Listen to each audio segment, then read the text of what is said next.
What's up, guys? Welcome to Daily Dose of Reddit. This is your host, Zach, and today's subreddit is r/EntitledPeople.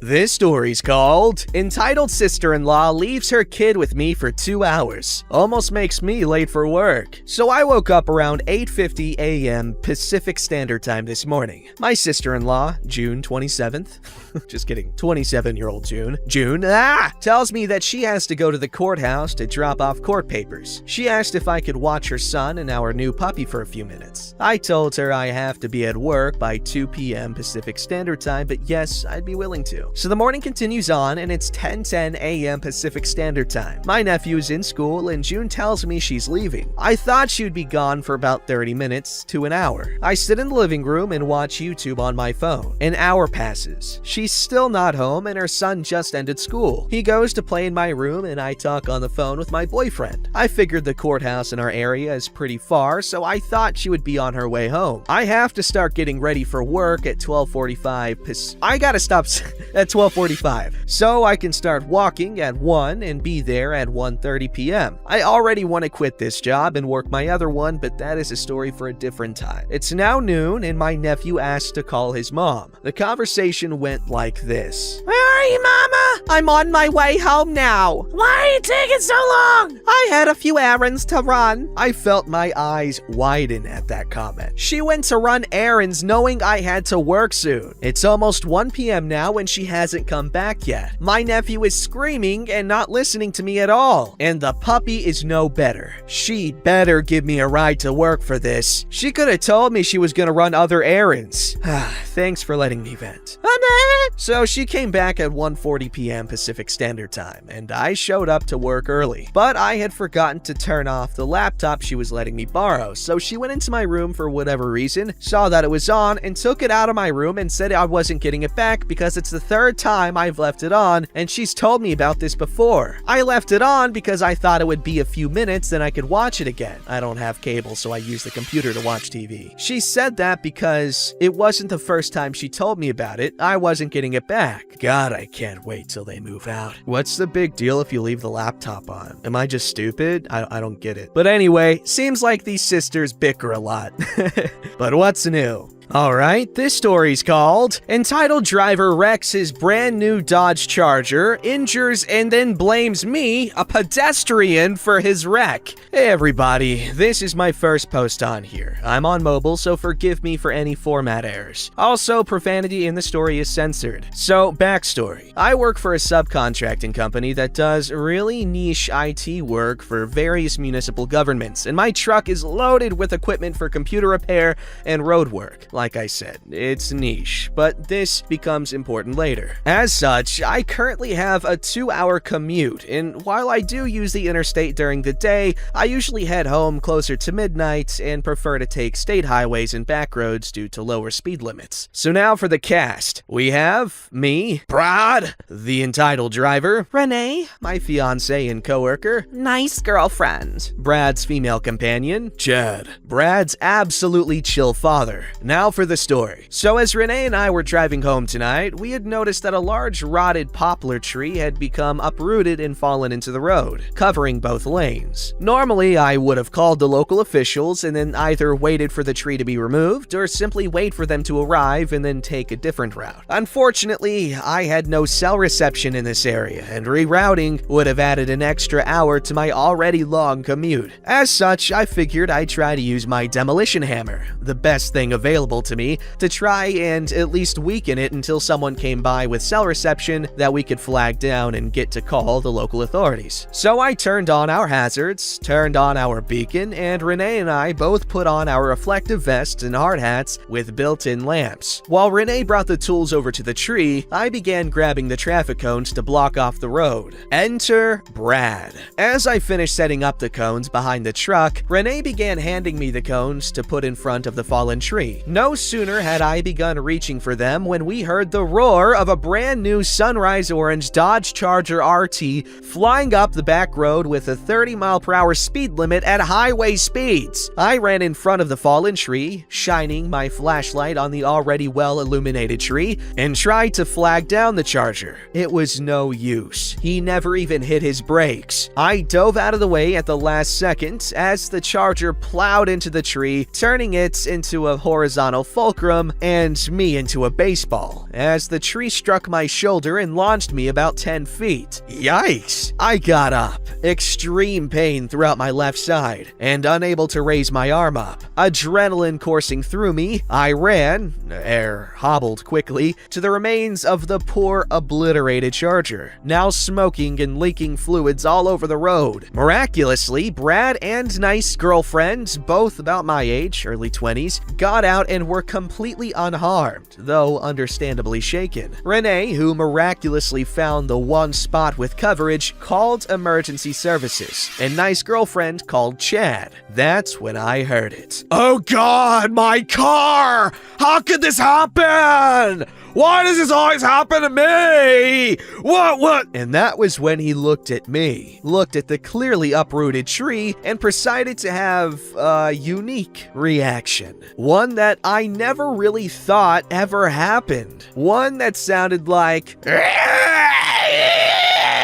thinking maybe he's injured too. Dude, are you okay? No, idiot! Because of you, my car is completely totaled! What kind of moron cuts down a tree in the middle of a road? Actually, the tree was already there. We only got here maybe 20 or Beaver sausage! You blinded me with that flashing strobe light! Pointing at the yellow hazard beacon on my truck, which I've used for years. Actually, I think that... Shut up! All of you! I'm gonna sue you for failing to eliminate the tree properly! This is irrelevant. Trying to be nice. Well, actually, that's... If you open your mouth one more time, I'm gonna... Renee, in all of her 4.5-foot glory. Enough! It's not his fault that you clearly acquired your driver's license in a Happy Meal.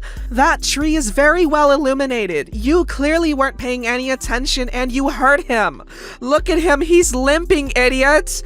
You're the one who ought to be apologizing for that stunt you pulled and the mess you made. Silence. Deathly unnerving silence as Brad stood slack-jawed and making a strange choral noise. Suddenly, Brad goes on an absolute rampage, kicking and throwing my cones, tools, and various other items from and around my truck into the forest and off the road's 15-foot embankment. I wish I could tell you more, but it was about that time that Chad arrived along with first responders. We gave statements, and I spent the rest of the time being checked out by emergency medical services. I'll update you tomorrow after his insurance company calls me. Update 1. I have not yet been contacted by his insurance company and have slept for most of today. My arm and leg are more sore today, and there's an odd crunching sound in my shoulder. I will be getting a copy of the police report tomorrow, and I will be seeing my primary care physician first thing in the morning. I'll update you guys tomorrow. Damn, man, that could have been way worse than it ended up being. Hopefully you fully recover, man, because geez.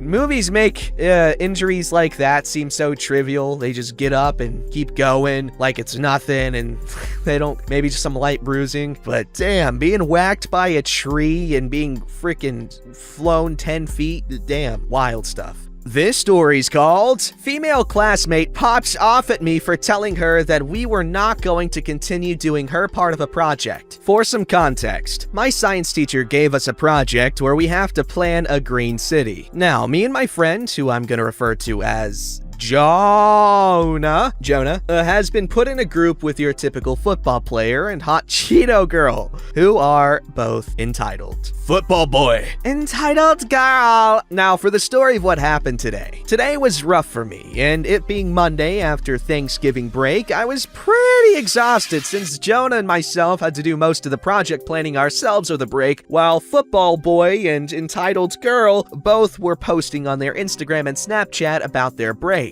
We got back today in class, and it's after 6th period. I was tired and I wanted to break. Plus, Jonah's hands were cramping and locking up due to him having terrible arthritis in his hands. So I asked Football Boy and Entitled Girl if they would help us out on the project today. Since we did most of the work, I thought maybe they could help us on the drawing and planning part. Boy, was I more wrong than I ever been in my life. Football boy looked at me like I asked him to jump into a lava lake because he looked at me and these were his words. Wow, we already do so much and you two don't do anything. So I think you should do your part and I'll sit here and watch you. The look on my face was like pure anger. I wasn't in the mood for any of that bull crap, so I walked off and went over to Entitled Girl, and she basically said the same thing. So at this point, you can probably guess I was hotter than all 9 circles of hell pissed. So when the teacher had told us to get in our groups at the lab tables to talk about our city, we did. But Football Boy and Entitled Girl were on their phones for about most of the time we were in the group, and I had enough. So I asked them as kindly as I could, and here's how it went down. Hey guys, can you help us? We're trying to decide which green energy we should use for our city, and I just want to know your input. Why should we pick? Aren't you the team leader? That's your choice, not ours. He's asking because he wants something we can all agree on so no one will gripe about it. Well, he's still the leader and he hasn't done any work, so let this be his only thing we do. Beaver sausage, because we both spent at least 30 minutes a day during our Thanksgiving break to finish both of your parts of the project, and ever since we started, you two haven't done anything besides being on your phones the entire time. Yeah, so? So, the point is that this is a group project, not a 2-person project. I need you guys to at least help with the drawing, because Jonah's arthritis is flaring up again, and it hurts him to use his hands at the moment. Only old people get arthritis, and Jonah isn't old. Now he can quit faking. He's basically being lazy. I'm basically through at this point. No, he isn't! He's been having it since I met him. Wow, sensitive much? I bet this is why you don't have a girlfriend. How do relationships and projects even mix? No, Entitled Girl. He's one of those weirdo kids who would screw an anime body pillow. Those have nothing to do with our project. You two haven't done anything since we were assigned this, and I don't care if you two get mad, but unless you do some big part of this project, forget getting any credit for it. And knowing you two need this grade as much as I do, I suggest you get over your freaking selves and do something, please. So to make the end short and sweet, Facebook... I knew I was going to do it at least once. Football Boy and Entitled Girl were given 0s for group participation and 5 daily grades, while me and Jonah both got at least an 89 for doing the work. Should I update this tomorrow or leave it be? Ah, man. That's unfortunate. Group projects are annoying, because, I mean, I like group projects because I like people, and like, you know, I get to show off how smart I am. Just kidding, I just end up doing most of the work, or did when I was in school. But, yeah, don't take advantage of your group partners like that. Obviously, I don't need to tell you guys that because we're not stupid 13-year-olds here. I mean, if we do, then I'm not gonna be happy because 13-year-olds suck. Wow, look at this.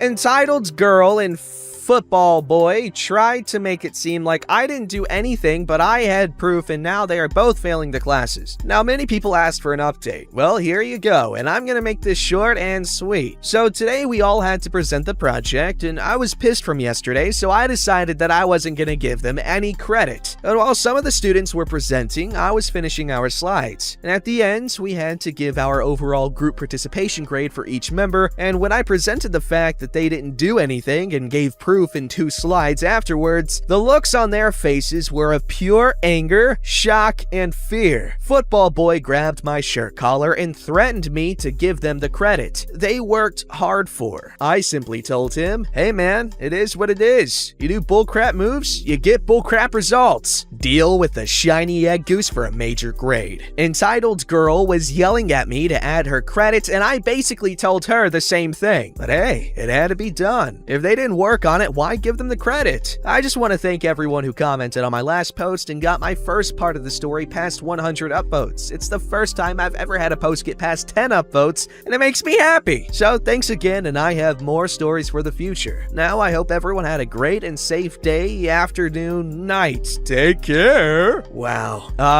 That's some sweet, sweet karmic justice. I love it! This story's called Entitled Person Wants Me to Work for Free During My Holiday Break. Over the Thanksgiving holiday, I've been entertaining a couple of friends staying at my house for a few days. We hadn't seen each other for a good while due to Brovid, so it was nice seeing them. Friday morning, someone I know started texting me if I would do some screen printing for them so they could sell some shirts online. I explained how I'd help them, but it'd need to be next week when I returned to work. No, it had to be this weekend, and they goaded me relentlessly.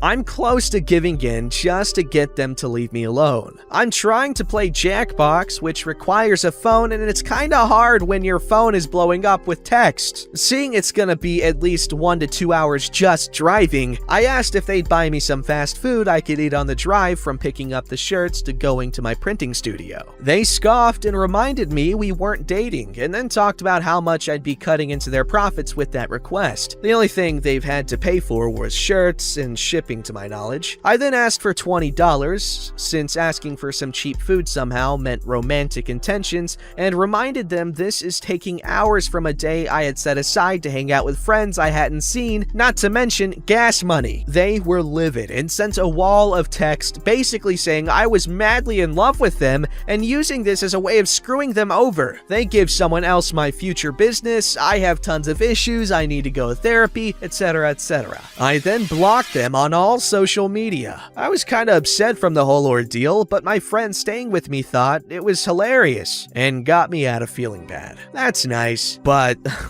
that person has some issues. They need to get over themselves, but it's nice you get to spend time with friends. Don't forget to like, subscribe, and hit that bell to never miss an episode.